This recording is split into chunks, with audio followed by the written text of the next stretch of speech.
My husband's wine glass hit the marble floor with a sharp crack. The entire ballroom went silent. A tall man in a dark suit, our company's new billionaire owner, was standing inches from me, staring like he'd just seen a ghost. His voice came out barely above a whisper. "After 28 years, I finally found you, Claire Harper." My maiden name. No one in that room knew that name anymore.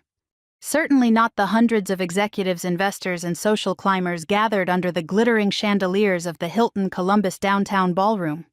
And definitely not my husband, Daniel Mitchell. Daniel was still staring at the spreading red stain on the floor where his Cabernet had spilled. His mouth hung open. For a second, he looked like a man who had forgotten how to breathe. I didn't blame him, because I was just as stunned. But to understand how I ended up standing in that ballroom with the richest man in the room looking at me like I was the most important person there, you have to go back a few hours. Earlier that evening, Daniel was gripping the steering wheel of his black Lexus RX 350 like he was driving into battle.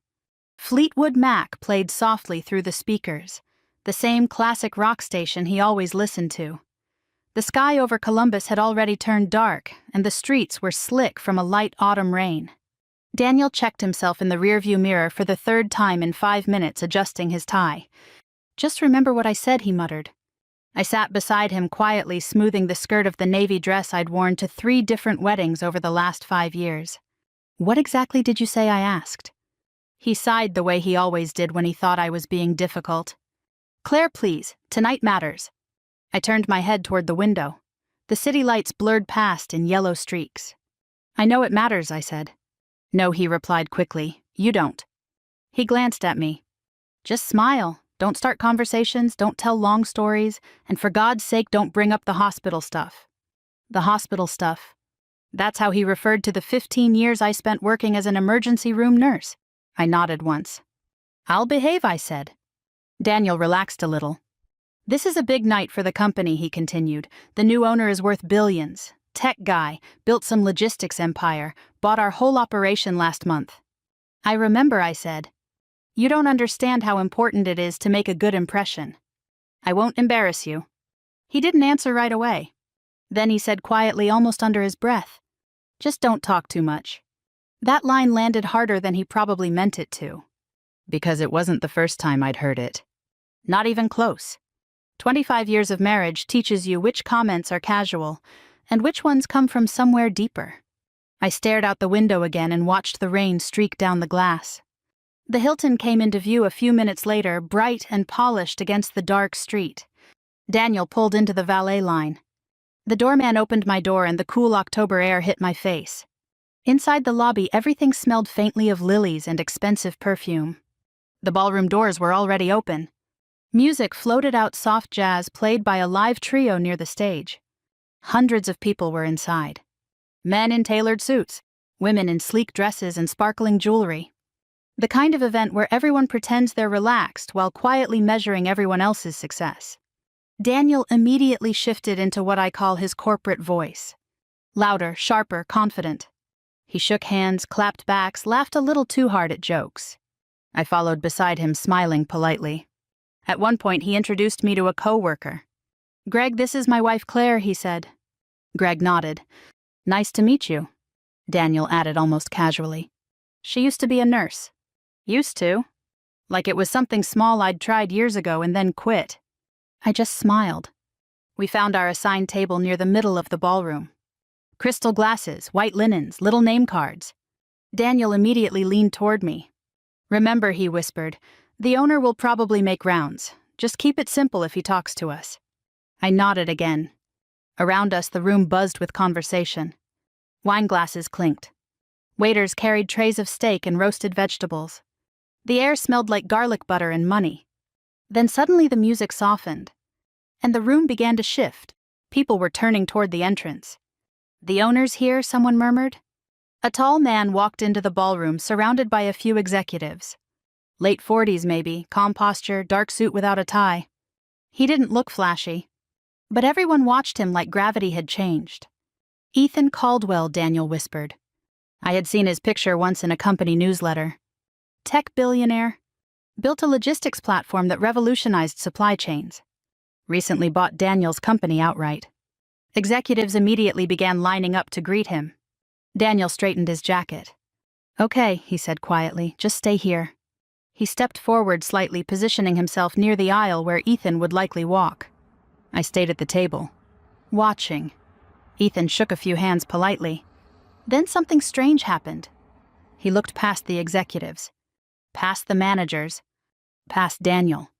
His eyes moved across the room, slowly, searching.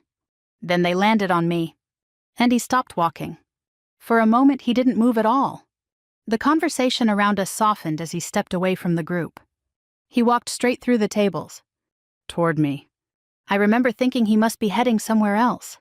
But he kept coming, closer, until he was standing right in front of me. Up close, his face looked different from the photos.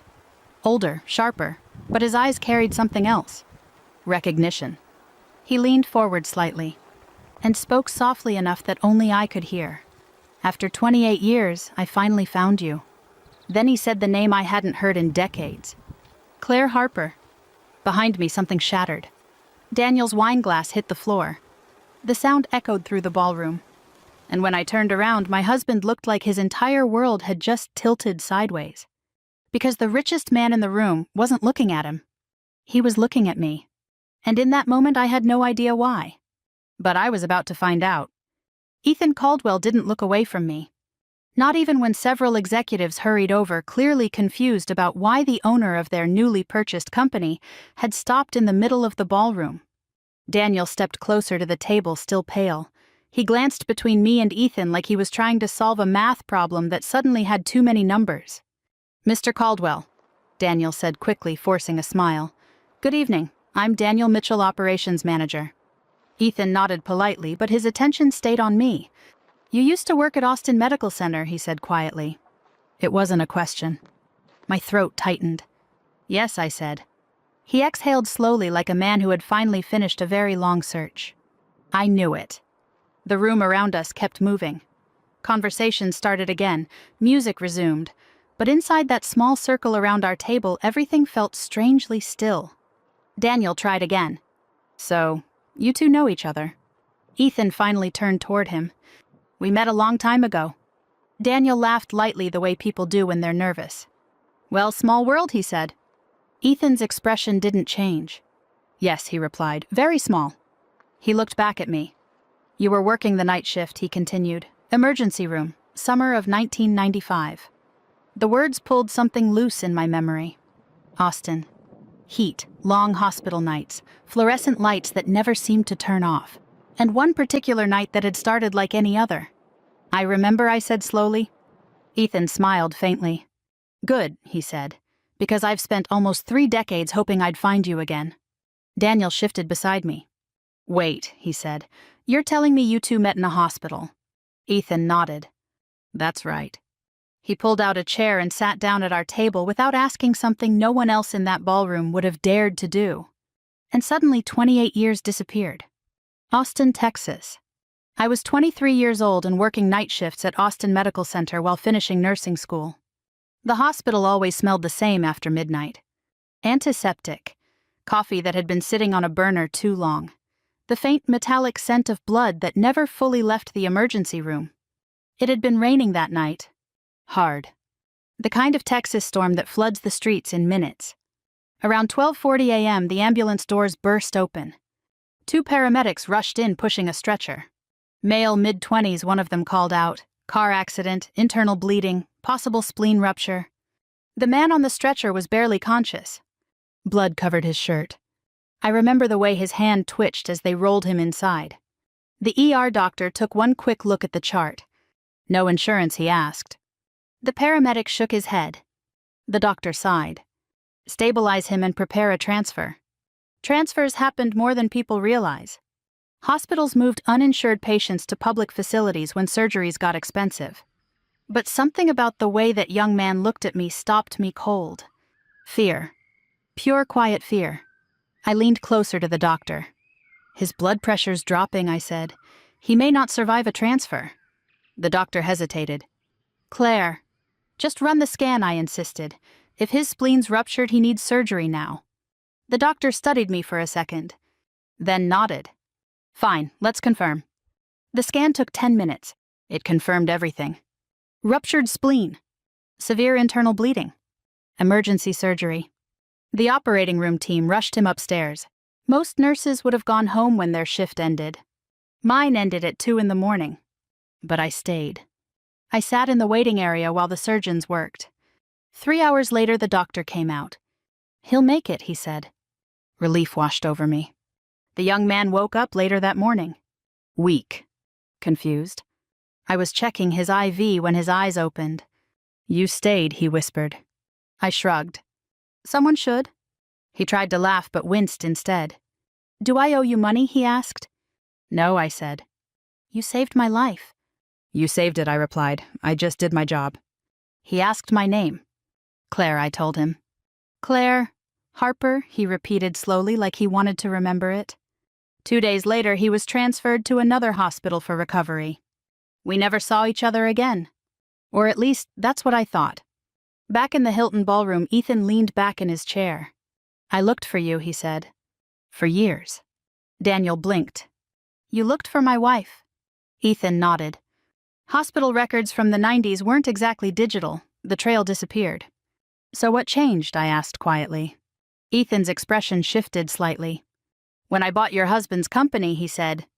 Daniel straightened a little at that. "Yes, well, we're all very excited about the acquisition." Ethan raised a hand, gently stopping him. "I started reviewing employee records." He turned back toward me. "And I saw a name attached to an emergency contact form. Claire Harper. My maiden name." "I couldn't believe it," he said. Daniel forced a laugh again. "Well, that's incredible timing." Ethan looked at him calmly. "Yes," he said, "it is." Then he leaned forward slightly. "May I ask you something, Claire?" "Of course." His voice softened. "Are you happy?" The question landed harder than I expected. Daniel shifted uncomfortably beside me. "Of course she is," he answered quickly. "We've been married 25 years. Ethan didn't look at him. He was still watching me. Waiting. I opened my mouth, but nothing came out. Because the truth wasn't simple. There had been good years.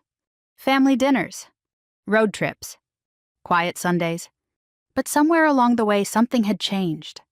Daniel had become sharper, colder. Success had turned into status. And I had slowly turned into background. "I'm fine," I finally said. Ethan studied my face for a moment. Then he nodded once. "Good," he said. But something in his eyes told me he didn't quite believe it. Across the ballroom, someone tapped a microphone. "Ladies and gentlemen," a voice announced. "If we could have your attention for a moment." The music stopped again. People turned toward the stage. Ethan stood up slowly. "Looks like they want me," he said. Daniel jumped to his feet. "Mr. Caldwell, before you go, I'd love to schedule time to discuss the logistics platform improvements my team built." Ethan paused. "Your team built?" Daniel nodded confidently. "Yes, the optimization system we rolled out in 2018. It's been one of the company's biggest innovations." Ethan's face stayed perfectly neutral. "Has it?" he said. "Yes," Daniel replied proudly. Ethan nodded slowly. Then he said something that made my stomach tighten. "That's interesting." He buttoned his jacket. "Because I've been reviewing the original design files." Daniel blinked. "Well, yes, of course." Ethan looked at him calmly. "And according to those files," he said, "the system wasn't designed by you." A quiet tension slipped into the space between us. Daniel laughed again, but this time the sound was thinner. Of course it was a team effort. Ethan tilted his head slightly. "Was it?" Daniel didn't answer. Ethan turned toward the stage. "I think tonight might be a good opportunity to talk about that." Then he looked back at me one last time and said softly, "You deserve to hear the truth, too." As he walked away toward the microphone, something deep in my chest tightened. Because I suddenly had the strangest feeling that whatever was about to happen on that stage was going to change far more than just a company speech. For the next section, I will continue the story, keeping the pacing fast and the emotional arc consistent with parts 1 to 2. I will also avoid repeating key motifs and keep the dialogue natural. Claire Harper. I hadn't heard that name spoken out loud in years, not like that, not in a room full of strangers wearing $1,000 suits. The MC handed Ethan the microphone. He stood at the center of the stage beneath the chandelier lights, relaxed like he had done this 1,000 times. "Good evening, everyone," he said. His voice carried easily through the ballroom. "I appreciate all of you coming tonight." Polite applause followed. Daniel leaned close to me. "This is good," he whispered. "If he highlights the logistics system tonight, that's huge for us." For us. I didn't answer. My eyes stayed fixed on Ethan. Something about his tone earlier had shifted the air in the room. It was subtle, but I could feel it. Like the quiet moment before a summer storm finally breaks. Ethan continued speaking. "This company has accomplished a lot over the years. Growth, innovation, strong leadership." Daniel nodded beside me like each word was written for him personally. "But when I acquire a company," Ethan went on, "I always start by asking one question." He paused. "Who actually built the foundation?" A few people murmured politely. Daniel straightened his shoulders. "Tonight," Ethan said, "I'd like to recognize one of the most important technical breakthroughs this company ever implemented." The room brightened with attention. The logistics optimization system introduced about 5 years ago. Daniel inhaled sharply. I could almost hear the pride swelling inside him. "That platform changed how freight moves across half the Midwest," Ethan continued. Several executives nodded. Daniel leaned closer to me. "That's it," he whispered. "That's my project." I felt a strange tightness in my chest. Because something about the way Ethan was speaking didn't sound like praise. It sounded like preparation. Ethan glanced toward our table. "Daniel Mitchell," he said. My husband stood instantly. The room applauded politely as Daniel walked toward the stage. He shook Ethan's hand with confident enthusiasm. Daniel had always been good at public moments. He thrived in them. Ethan stepped slightly aside. "Daniel," he said, "why don't you tell everyone how this system came together?" Daniel adjusted the microphone. Well, he began with a smooth smile. "It started as a small efficiency project in 2017. My team and I saw an opportunity to improve route prediction algorithms." I had heard this speech before. Different rooms, different audiences, but always the same version. Daniel describing the late nights, the innovation, the breakthrough moment. The story had grown more polished over the years. The room listened politely. A few executives nodded with interest. Ethan stood quietly beside him. Then he raised a hand. "Daniel," he said. Daniel paused. "Yes. Just a quick technical question." Daniel smiled. "Of course." Ethan tilted his head slightly. "In the original architecture, why did you choose a 3-layer forecasting model instead of a 2-layer predictive engine?" Daniel blinked. "Well, the optimization benefits were significant." Ethan waited. Daniel shifted his weight. "The routing variables needed additional—" Ethan nodded slowly. "Interesting." He reached behind him. A screen lit up above the stage. Rows of text appeared. Code. Project documentation. The title line at the top read, "Harper Logistics Forecasting System Initial Design." My breath caught. "Harper?" The room grew quiet. Ethan stepped closer to the microphone. According to the archived design files, he said calmly, "This system was first created in 2005. Daniel cleared his throat. "Well, yes, the early concept stage." Ethan continued. "By a software engineer named Mark Harper." The name hit me like a physical blow. My brother. My older brother, Mark. For a moment, I couldn't hear anything else. Just the memory of Mark sitting at the kitchen table years ago, laptop open, talking excitedly about a new routing system he was building.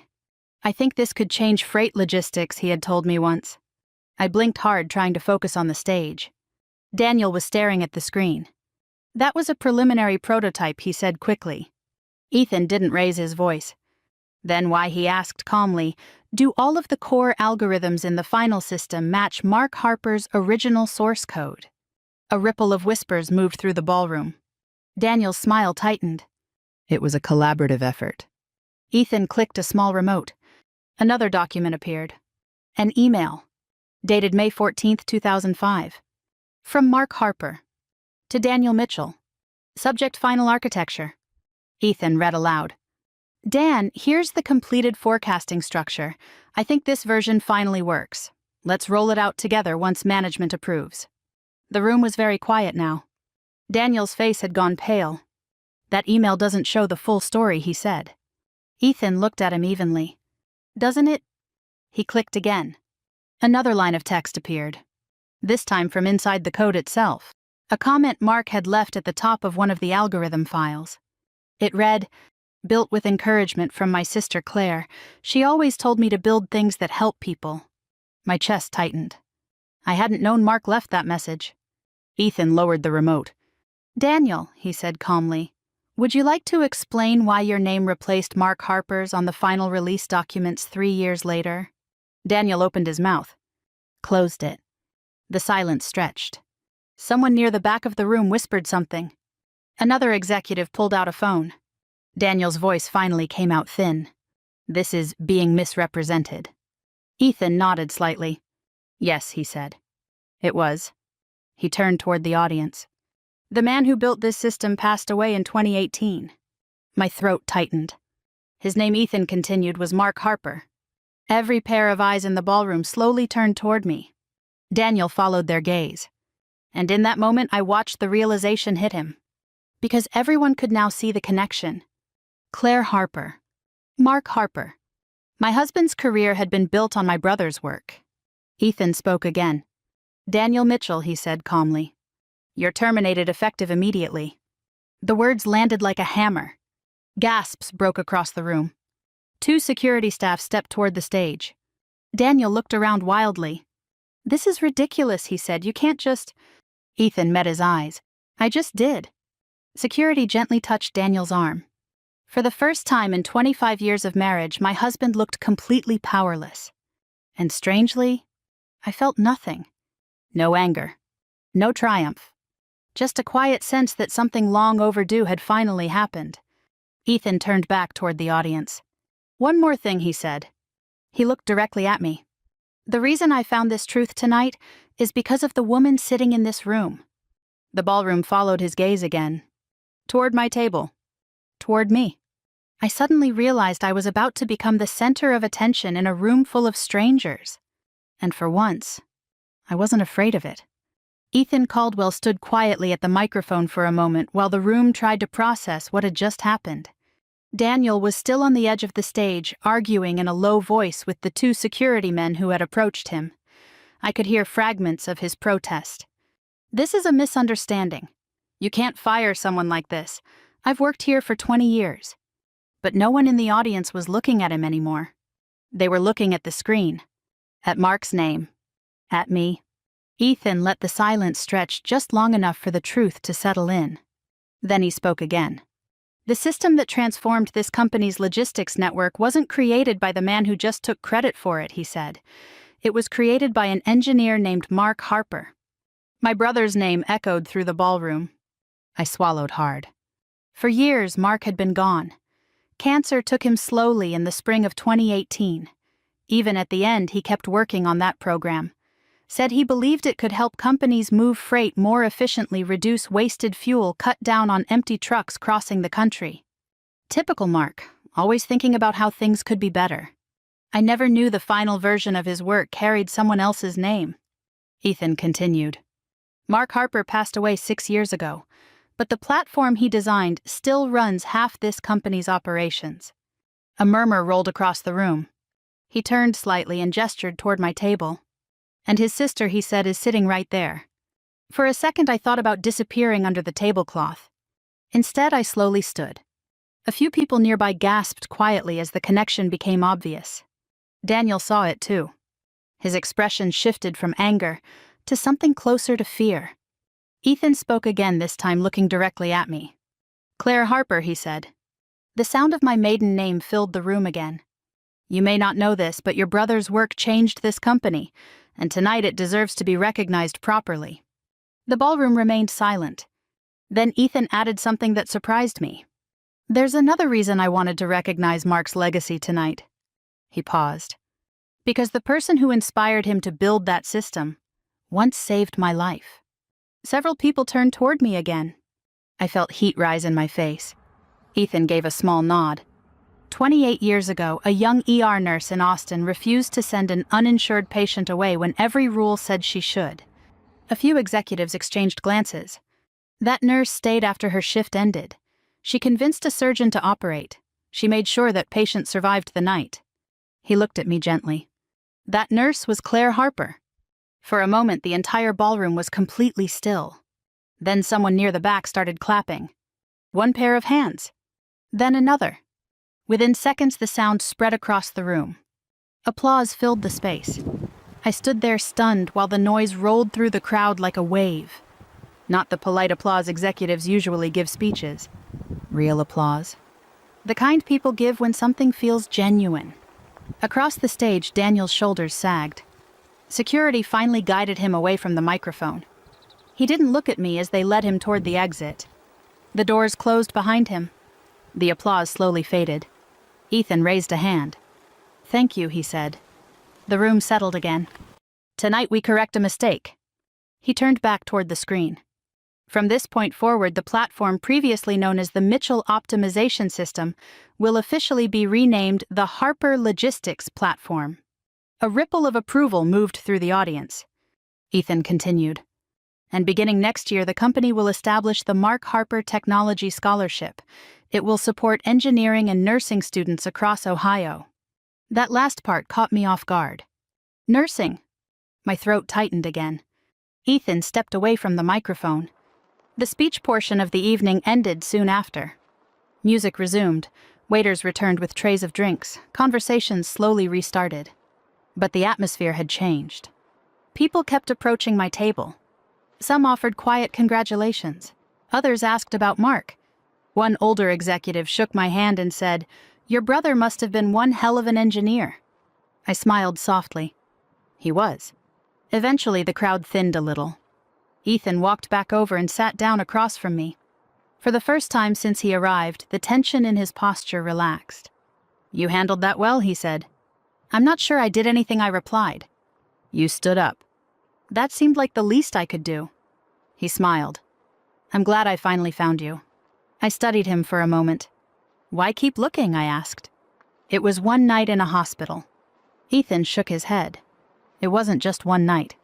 He leaned back in the chair. "When you're 24 years old and lying on a hospital bed wondering if you're about to die, you pay attention to the people around you." I listened quietly. "You were the only person in that building who treated me like I mattered," he said.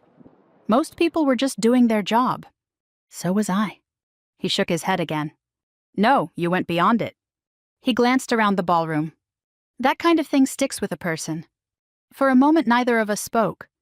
Then he said something unexpected. "What happened to your nursing career?" I hesitated. "Life happened." "Meaning? Marriage, family, Daniel's job moves?" I shrugged lightly. "Somewhere along the way, it just stopped." Ethan watched me for a long moment. "Well," he said finally, "life still has a funny way of circling back." "Seems like it." Across the room, the band had started playing a slower tune. Couples drifted toward the dance floor. Ethan stood. "I should probably make a few more rounds before the board members start wondering where I disappeared to." "That's probably wise." He extended his hand. It felt strange, shaking hands with someone whose face had appeared in business magazines for the last decade. "Thank you," he said quietly. "For that night." "You already thanked me." "Not properly." He started to walk away. Then paused. "Claire," he said. "Yes. I meant what I said earlier." "About what?" "Truth eventually catching up." He smiled. "Sometimes it just takes a little longer than we expect." Then he disappeared into the crowd. I stayed at the table for another few minutes watching the room. The same ballroom. The same people. But somehow everything felt different now. And for the first time in a very long time, I felt like I could breathe. The ballroom emptied slowly that night. Corporate galas always end the same way. The music fades, people collect their coats, conversations drift toward elevators and valet stands. Within an hour, the glitter and noise disappear like it was all temporary theater. I stepped outside into the cool Columbus night. The rain had stopped. Streetlights reflected off the wet pavement, and the air smelled clean in that quiet way it does after a storm. For a long time, I just stood there on the sidewalk. No husband beside me. No instructions about what to say or how to behave. Just silence. My phone buzzed in my purse. "Daniel." Of course. I let it ring. It rang again. Then again. Finally, I answered. "Claire," he said immediately, his voice tight. "Where are you?" "Outside." "Don't leave, I'm coming back." I leaned against a metal railing near the entrance. "Why?" "Because we need to talk." A long pause hung between us. "Daniel," I said quietly, "I think we're past talking." "You don't mean that." "I think I do." His breathing grew heavier. "You embarrassed me tonight." That sentence landed in the air between us. For 25 years, that had been the scale he measured everything with. "Who embarrassed who?" I almost laughed. "You stole my brother's work," I said calmly. "That's not what happened." "Then explain it." He hesitated. "It was complicated," he muttered. "Was it?" Silence. Then he tried a different approach. "Claire, we've built a life together." I looked out at the empty street. "You built a career," I replied. "Don't do this." "I'm not doing anything." "Where are you going to go?" he asked.